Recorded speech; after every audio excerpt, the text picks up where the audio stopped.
a blessed moment to one and all. Our gospel for today does not only talk about improving our talents, but more so of ourselves, to enhance them and make them better for others and those who depend on us, especially in our being as uniformed personnel, as we carry out our duty and responsibilities. That is why we have schoolings, workshops, seminars, and lectures. In giving our services to people, we use ourselves as instruments, and so therefore, like talents, must be taken care of and improved. We pray. Amang bukal ng aming buhay, mga talento at talino, pinupuri ka namin bilang pasalamat sa iyong mga biyaya.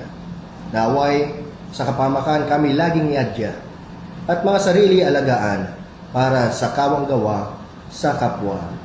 Amen.